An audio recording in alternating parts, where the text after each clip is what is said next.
harus kecantikan. Kok nggak yang lain? Saya bilang begini, industri kecantikan ini industri yang tidak akan pernah mati. Saya bilang perawatan tubuh yang sebenarnya, bukan kecantikan ya. Karena sekarang wanita tuh nggak bosan cantik kok, dan cenderung konsumtif. Coba saya tanya ya, kalau misalkan Mas nih cuma punya baju kemeja satu tok ini, misalkan diundang kondangan sama temen, diundang kondangan hari ini bajunya batik ini, seminggu lagi kondangan yang sama pakai baju yang sama, kira-kira masalah nggak? Hah? Kalau cowok? Hah? Jujur? Biasa. Kalau Mas? B aja ya? Coba Mas. Biasa aja. Coba Mas, pakai, kamu cuma punya itu tok baju batiknya. Besok kondangan pakai ini, minggu depannya pakai yang sama, masalah nggak? Enggak. Untuk pria saya yakin tidak masalah. Yang penting gobletmu tebal, takaranmu digitnya banyak, betul? Nah, untuk wanita itu jadi masalah. Kalau, kan semua wanita akan tertawa. Kenapa? Karena hari ini bapak ibu kondangan pakai baju merah, besok minggu depannya bapak ibu sudah minta ganti, betul nggak? Dan biasanya di matching-matchingin, atas pink, bawah pink, semuanya pink sampai sepatunya pink. Lipstick pun saya yakin bapak ibu punya lebih dari 3 warna di rumah. Nah, menurut survei usia wanita sampai 25 tahun itu setidaknya pernah mencoba minimal 50 merek produk kecantikan. Bedaknya ini, ganti lagi itu, belum lagi maskara, belum lagi eyeliner, belum lagi lipstiknya, belum lagi blush on-nya gitu kan. Banyak sekali rampe nih bapak ibu ya, itu banyak sekali. Coba yang sudah menikah, ibu sudah menikah ya? Ibu di rumah kan pasti ada lemari ukuran 3 meter kali 2 meter. Itu jatahnya bapak paling 30 cm kali 30 cm. Ngaku aja deh. Ya kan? Karena laki-laki membeli sesuatu karena kebutuhan. Mas kalau merasa satu baju cukup, dia nggak akan beli lagi. Makanya laki-laki tuh kalau di mall, dia mau beli baju, ya udah. Tokonya namanya A, dia datang ke toko baju, dia beli baju selesai. Wanita tidak. Akan muterin seluruh mall, kemudian balik lagi ke tempat yang sama. Ya, wanita membeli bukan karena kebutuhan, karena lucu aja, ya. Karena siapa tahu butuh, karena pengen aja, karena ngabisin duitnya suami daripada dihabisin wanita lain. Ya, jadi wanita membeli sesuatu itu karenanya ada banyak, bukan karena kebutuhan. Konsumtif sekali. Jadi kalau bapak ibu jalanin bisnis ini, ya. Kalau bapak ibu, kalau bapak-bapak terutama yang pria ya, jangan berfokus kepada produknya. Meskipun kita nanti 2 bulan lagi sudah launching healthy care, propolis, suplemen mata, kemudian untuk kolesterol, kemudian untuk diabetes, kita launching 2 bulan lagi. Terus setelah itu kita launching juga produk farming. Kenapa harus farming Mbak Ivita? Pemerintah mulai tahun kemarin mengurangi subsidi pupuk kimia sebesar 60%. Per kepala desa itu dapat 200 juta untuk pupuk organik. Per satu lurah itu dapat bantuan 200 juta dari pemerintah untuk petani, supaya ganti pupuknya dari pupuk kimia ke pupuk organik. Kenapa harus gitu? Tanah kita udah rusak, tanah kita udah tercemar karena kena kimia terus. Jadi nasi yang kita makan tuh kadang-kadang pakai kimia, mengandung kimia. Makanya sekarang pemerintah minta untuk organik dan organik. Nah, 200 juta per kepala desa.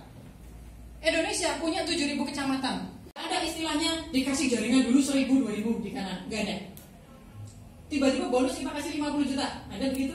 Nggak ada.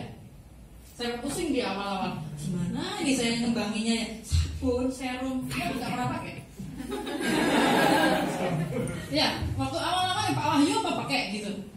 Mungkin Lifebuoy yang dipakai untuk badannya itu dibuka muka, betul nggak? Ya. Para pria begitu. Nah, waktu saya bilang sama Mas Edo, kalau kamu mau datang ke sini, saya nggak mau ngiming-ngiming macam-macam. Kalau memulai bisnis ini kita awali dari nol. Saya pengen kamu benar-benar jadi contoh. Jadi kalau Mas Diota bisa, Mas Edo bisa, berarti itu bisa diduplikasikan ke semua orang gitu loh. Jangan hanya leader karbitan yang tiba-tiba perusahaan belum ada 1 tahun muncul leader dengan penghasilan 1 miliar 2 miliar. Saya nggak mau bohong. Mending apa adanya. Jadi baru dapat 100 jutaan. Beliau 1 bulan baru dapat per bulannya berapa Mas Diota? Berarti sudah di atas 9 sampai 9 ya? Terakhir kemarin 14.700. 14.700 berarti 10 lah ya, 10 sampai 15 ya. Pernah nggak 1 bulan lebih dari itu? Bulan Juli 33 juta 1 bulan. Saya bilang itu kecil sekali kalau di industri network marketing. Karena membernya baru berapa? Membernya baru 2.100. Sekarang berapa orang yang disponsori oleh Mas Jota? 8 orang menjadi 2.100. Jadi di bisnis ini sebenarnya Bapak Ibu tuh nggak perlu sponsoring orang 100, 200. Ya kalau bisa bagus. Tapi sebenarnya dari 8 aja bisa jadi 2.100 dan saya yakin itu akan jadi 21.000. Akan jadi 210.000. Akan jadi 2.100.000. Kalau ada 2.100.000 istri 1 kan rencana. Begini Bapak Ibu, terkadang saya itu sedih kalau lihat YouTube ada orang yang mengeluarkan statement begini, MLM itu haram. Ada yang bilang gitu dan saya melihat kok yang dikeluarkan sebagai statement itu tidak umum ya sifatnya. Dia subjektif sekali. Jadi contoh, biasanya diomongin begini. Di MLM, leader itu bukan leader sesungguhnya. Jadi hanya motivator, tiba-tiba ditunjuk sama perusahaan. Contoh nih, Mbak Rosida motivator. Saya tunjuk, kamu kerjasama ya. Kamu jadi leader, kamu ngaku udah dapat 1 miliar. Nanti kamu isi training. Oke? Itu yang pertama. Yang dibahas di YouTube itu ya. MLM itu leadernya adalah motivator yang tiba-tiba dibayar untuk menjadi leader. Pertama. Yang kedua, produk multi level itu sebenarnya jelek. Orang mau karena ada iming-iming bonusnya. 2. Yang ketiga bilangnya adalah ribet di multi level itu tidak pernah diberikan secara cash, kredit. Jadi dikreditkan per bulan nanti harus 1 poin untuk nyetorin angsurannya, ya kan? Itu 3 poin yang saya tangkap. Dan ini membuat pelaku industri network marketing atau multi level marketing yang benar sedih. Sekarang gini Bapak Ibu, saya mau tanya, orang jualan bakso di pinggir jalan itu boleh nggak sih? Legal ya? Legal toh? Nggak apa-apa sama pemerintah kan boleh ya? Orang bikin rumah makan Padang boleh ya? Legal ya? Nah, terus tiba-tiba gini, ada tertangkap di CCTV penjual bakso pas mau menyajikan baksonya diludahin dulu dengan alasan penglaris. Ada kemarin viral loh. Kalau sampai kejadian semacam itu yang salah oknum tukang baksonya atau semua pedagang bakso di Indonesia? Ya, oknum. Oke? Ada warung makan pinggir jalan yang pakai tenda gitu. Makan bertiga habis 800.000. Kita makan bertiga habisnya 800.000. Warung tenda pinggir jalan. Akhirnya ditertibkan Satpol PP karena viral. Nah, kalau terjadi semacam itu yang salah oknumnya atau semua pedagang di pinggir jalan yang jual apa ya, istilahnya kayak lamongan gitu ya? Apakah mereka semua salah atau hanya oknum? Ya. Kalau Bapak Ibu tanya ke saya, ada nggak di multi level oknum-oknum yang semacam itu? Saya bilang mungkin ada. Ya kan? Mungkin ada. Tetapi apakah bisa diglobalin semua owner multi level atau semua perusahaan multi level begitu? Tidak. Karena ada juga yang baik, gitu loh. Saya punya teman satu asosiasi AP2LI, satu asosiasi. Covid kemarin dia kasih 3 miliar langsung, berupa masker, berupa suplemen dan lain sebagainya. Itu produknya, saya tahu juga produknya bagus. Dan beliau juga termasuk orang yang menentang untuk tidak ditiadakannya batasan bonus. Jadi batasan bonus sekarang kan 40%. Jadi orang itu bersaingnya adalah bagus-bagusan produk atau bagus-bagusan support system. Sekarang tuh begitu. Tapi ada juga yang pengen bonus itu tidak dibatasi. Nah kalau bonus tidak dibatasi, akhirnya bersaingnya di apa? Besar-besaran bonus, produknya jelek. Multi level yang benar akan kalah dengan yang abal-abal dengan produk yang jelek. Ada nggak yang mengusulkan untuk itu ditiadakan? Ada. Ada nggak yang menolak keras? Ada, termasuk saya. Harus ada batasan supaya yang beredar itu benar-benar multi level yang produknya terbaik. Itu yang pertama ya. Jadi kita bilang 3 hal tadi. Coba kita kupas satu-satu. Katanya kan leader di multi level itu bayaran, motivator bayaran. Mas Zedo memulai bisnis ini dari nol, benar-benar nol.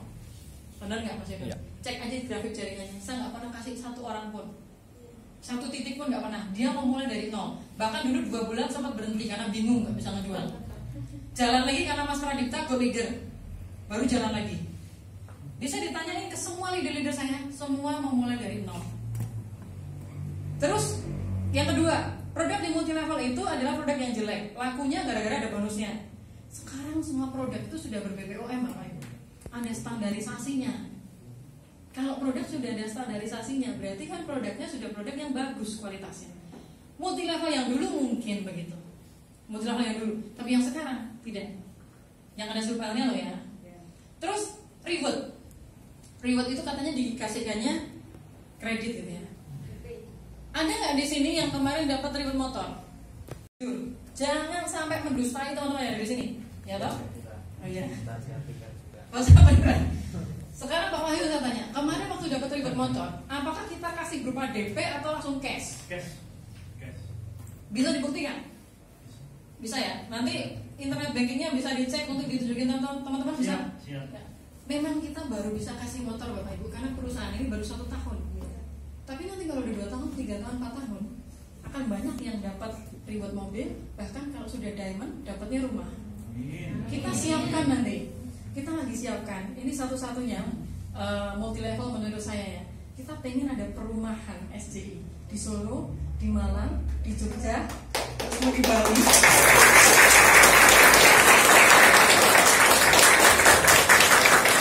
Kita pengen bagi ini tuh. Jadi nanti Purworejo mau? Ada destinasi wisata apa sih di sini? Saya tuh yang kepengen banget bikin di Purworejo itu apa juga? Mall. Kutoarjo terutama ya, mall. Serikandi Mall. Tahu nggak kenapa? Dari saya kenal sama Mas Zaido awal 8 tahun yang lalu, dia bilang, Pak Iwita, sini tuh mau dibangun mall. Oh iya. Saya kesini, setiap saya kesini saya tanya mall mana yang mau dibangun. Di aturan Kementerian Perdagangan, member itu baru boleh keluar bonus ketika ada produk yang terjual. Jadi basic kita bukanlah ada orang sebanyak-banyaknya, tapi produk sebanyak-banyaknya terjual. Itu bisnis multi level yang benar. Jadi misalkan ini daftar 99.000, apakah Mbak Ani sudah dapat bonus? Belum. Nah, kalau sudah beli produk minimal 175, maka akan terjadi bonus. Ya, sponsor 25.000. Kalau ada satu lagi di sini, berarti dapat lagi 25. Kalau ada satu lagi di sini, boleh tidak Bapak Ibu? Tidak. Karena batasnya hanya 2. Nah, ini juga sangat bagus kita gunakan ketika kita mau closing teman. Nanti saya jelasin teknik follow up-nya. Nah, terus kalau ini ada satu di sini, satu di sini, ini terjadi berapa pasang? Nilainya adalah untuk 1 sampai 15 pasang pertama. Selanjutnya 7.500 sampai batasnya adalah 1.750.000. Jadi suatu misal, hari ini Mas Permadi dapatkan 30 pasang. Berarti 15.000 kali 15 225 tambah 7.500 kali 15. Ini yang didapat oleh Mas Permadi. Besoknya itu ngulang lagi dari 0. Jadi mulai 15.000 lagi, bukan 7,5. Jadi setiap berganti hari maka memulai lagi dari pasangan 15.000. Paham ya? Oke. Ini sudah paham. Nah, sekarang pertanyaan saya, kalau semisal di sini ada member 3 orang basic semua. Ya. Terus di sini membernya cuma 1. Oke. Tetapi dia beli produk lagi 2. Tambah 2 produk. Pasangannya berapa?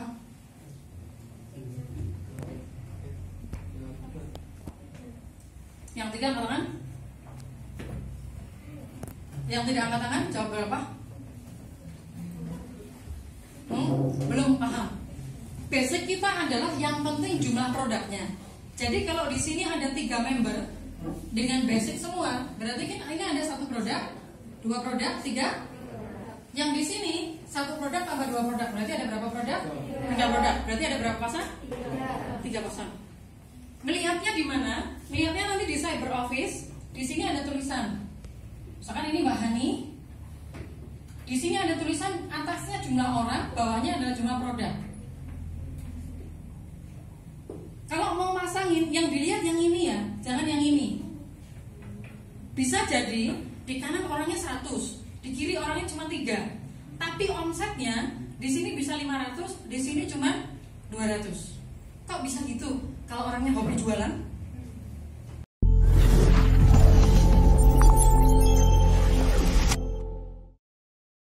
Nah, sekarang yang dikhawatirkan oleh pemerintah di tahun 2035 itu ada demografi penduduk di mana usia produktif itu usia kerja itu jauh lebih banyak daripada usia yang tidak produktif, anak-anak atau orang tua. Yang dikhawatirkan jumlah lapangan pekerjaan tidak mencukupi. Itulah kalau menurut saya, itulah menjadi alasan kenapa bisnis multilevel marketing atau network marketing ini sekarang dibenerin. Jadi yang legal itu yang bisa jalan. Karena pemerintah juga pengennya ini bisnis bisa jangka panjang. Menurut data, saya ikut acara diseminasi dengan Kementerian Perdagangan di 3-4 bulan yang lalu. Itu dijelaskan di situ bahwa industri multilevel marketing membantu penduduk Indonesia itu 19,8 juta jiwa yang terbantu dari industri network marketing. Berarti kan ekuivalen 20 juta ya. Penduduk Indonesia jumlah berapa? 260 juta. Separuhnya itu berarti kan 130 juta. Katakanlah yang separuh ini usia tidak produktif, yang separuh ini usia produktif. Berarti kan 130 juta. Yang terbantu itu 20 juta. Berarti kan hampir 20%. Ini jumlah yang tidak sedikit loh. 20 juta orang itu bukan jumlah yang sedikit loh. Ya kan? Makanya sebenarnya pemerintah itu sangat support bisnis network marketing. Multilevel marketing ini sangat disupport. Ya. Biasanya yang dapat dana pensiun siapa? PNS. Di sini juga ada dana pensiunnya. Jadi misalkan, suatu misal, biasanya kok penghasilannya 1 bulan itu 100 juta. Atau 1 bulan kalau sapir di angka 20 misalkan ya. Penghasilan 1 bulan di angka 20 juta. Tiba-tiba omset pas turun. Misalkan nih leader-leadernya banyak di Taiwan. Terus pas pulang ke Indonesia. Jadi yang backup di sana belum ada. Gitu kan? Terus pas pulang ke Indonesia omsetnya kok turun. Penghasilannya kok jadi 18 juta 1 bulan gitu kan. Nah, ketika penghasilannya turun tapi omset nasionalnya naik, stokis-stokis baru datang, ada pengembangan di kota-kota baru, ada di negara-negara baru, ada omsetnya naik, omset perusahaan 1 miliar 1 bulan, bulan berikutnya kok jadi 4 miliar. Nah, otomatis omsetnya 1% diambil, dikalikan PV-nya untuk dibagikan ke bapak ibu sampai ke atas. Jadi bapak ibu punya gaji bulanan nanti. Dapatnya dari mana? Dapatnya dari omset nasional, baik yang ada di luar negeri, di dalam negeri, semua dijadikan satu. Jadi meskipun bapak itu tidak kenal dengan mbak, gitu kan, nggak kenal misalkan, ini ada leader Hong Kong, tiba-tiba mbak ini omsetnya gede banget, omsetnya satu bulan adalah 10 miliar, ini omsetnya 10 miliar, mas juga akan mendapatkan hasilnya meskipun nggak kenal. Jadi omset secara nasional diambil jadi satu, itu akan membantu meningkatkan penghasilannya mas.